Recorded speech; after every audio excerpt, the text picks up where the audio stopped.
like 16, 17 years ago, like my father died of cancer, like when I was in year 8. And that was something that really shaped me as a person. And I think in a bad way, certain values that I kind of held on to, and I wouldn't even call them values because they're more, as I say, emotional baggage, crutches. Like again, if we're going really oddly personal, sure, we'll just go oddly personal now. I found it very. I struggled to start a relationship with someone, like a, I wouldn't even call it like a, not like a relationship, like in like a relationship with a, yeah, for me personally, it's a woman, and I found that hasn't been until the last couple of years that I was able to overcome a lot of stuff to be able to pursue something like that. And I think for me, that it's stuff like that where I think it's a fear of like rejection, it's a fear of failure, stemmed from that, which, you know, I think it's taken me years to sort of work out. It was even like the thing which is funny when, I don't know why I'm going to bring this up, but sure, we'll do it anyway. When I was in America, we had John Cena visit the camp, and he came and visited the camp as the camp guest, and his thing, he asked everyone in the group, he just said, what was your thing that you feel like is holding you back? And everyone gave particular answers, and I shot my hand up and I just said, fear of failure. And I think for me, it's fear of failure and fear of rejection are the two things that kind of have really held me back in terms of life, in terms of wrestling. It's still something that I have to still push through every day. It's better than it ever was, but it's something that I think is really, like, I think the psychological trauma in my childhood was the thing that has really still affected me as an adult. That it, like I said, I think it has affected my wrestling career. I wouldn't say to a certain degree. I think it has affected it to quite a big degree. Like, I think there's the thing of, if I go to somewhere like PWA, I think for me it's the fear of rejection, like in multiple different ways, that I think is enough. It's probably enough for me where it's like, you know what, I'm going to take a different avenue.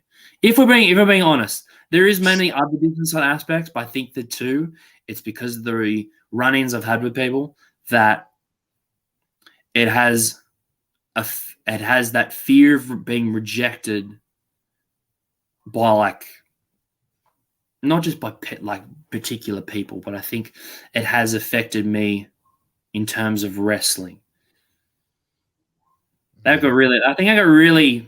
We got deep. And you know what, bro? I cut out there, bro, and everyone in the chat is just like going that you are like saying I love you and want to hug you and stuff like that, bro. And I know I sort of came in the tail end of that, and I apologize for that was odd because I thought you were like, all right, we're just gonna push this over and he'll be in the middle of the thing, but no. I'm so glad because I cut out there and I'm like, I'm sitting in the background like, go motherfuck this. Yeah. We're back, but dude, like, you know, I feel like, you know, if that's the case, man, like, you know, you need to address that shit. You need to go and deal with it because, bro, how bad do you want it? How bad do you want? How bad do you want to get signed? How bad do you want to go overseas?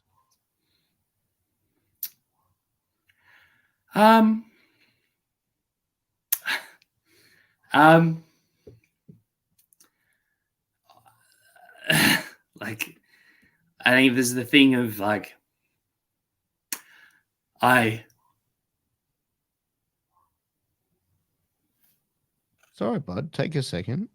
You're putting too much of the mental into it, bro. And You know, I hope you don't mind, but I actually have someone joining us here, and it's actually the one, Oh God, who?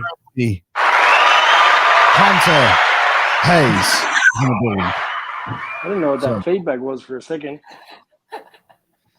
Hunter Hayes, Lee, welcome very to the show, good. bro. Thank you for jumping. You reached out privately to me, and I asked if you would like to join, and he said yes. So I take it you'd like to say something to. Oh no, I just think he's just got to back himself. Like there's a lot of similarities, like that everyone goes through with question themselves, especially the trips that the 4 or 5 trips that I like, just the 4 training trips that I went over. And yes, you said some very kind words about me, and I really obviously appreciate it. But mate, I told you when I presented you all that in the ring, like I said the same thing. And this is me being completely honest. The first time Wahlberg wrestled on my show, and that was in the school show in my second school, but we could only fit 100 odd people in there. I bring him out the back and said to the rest of the boys, well, you guys need to take note. This guy's going to be signed in the next couple of years because he just had it in droves. And you need to realize that you've got the exact same thing, the same as what Piers is telling you. You've got it in droves too. And I like, there's been other people that have been signed and they deserve all the credit in the world. And I don't know them personally, and I haven't come across them, but you got everything going for you. I told you, and you just sometimes it is a battle in our head, but warriors find a way, and you got to stop worrying up in the brain and just show that warrior spirit that I know you got, man, because you look better than everyone else that's on the shows.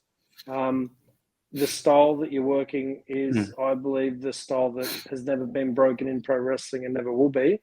And it's the bread and butter, and you understand it, you get it, and look at us, like, and you can't worry about the rest of the things, where opportunities come and go in other promotions. You gotta do your own journey. And I know that's quite a cliche clip, but you just gotta always bet on yourself, mate. When you bet on yourself and you get outside of your comfort zone, that's where magic happens.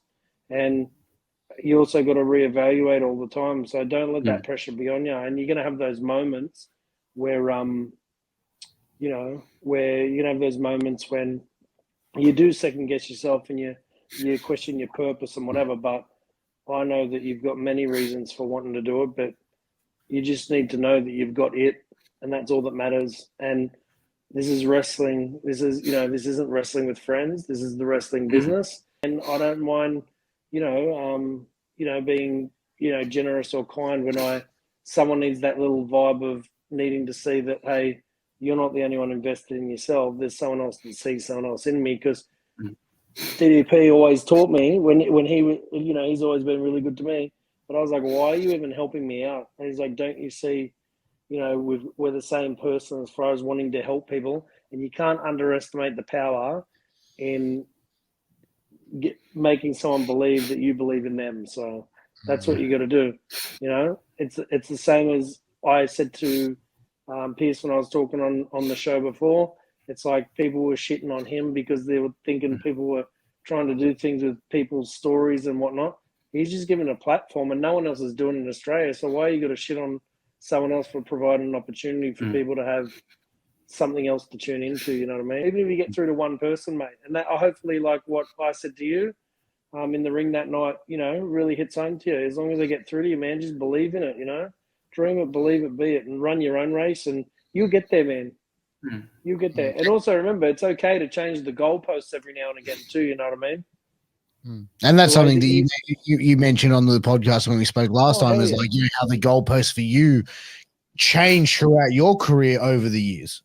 Yeah, and I've still got unfinished business within wrestling, but my goals aren't WWE and etc. But you got a beautiful partner. I've got a lot of time for both of you. He's a good human being, and I just think you just got to, run your own race. You got her in your corner, and don't doubt yourself, man. I tell you, like Wahlberg signed, and I agree with everything that Piers said tonight. You're next in line, brother, and you just got to believe it and just keep doing what you're doing and back yourself, because you can't on that stage when you get your opportunity, you just got to take take it by the horns and go for it, brother. You got it. Much love, Tears. I'll let you wrap it up, but Thank good you, job. man. Keep it going, all right? Thank you. And Thank you, man. Appreciate it. pure, genuine, great podcast too. Like, it's good to see someone get in here and not just blow smoke up their own ass. So, very good. See you, fellas. Love to you all. See you later, mate. Thank you, man. See you, fellas. Love you, Hunter. Take care, brother.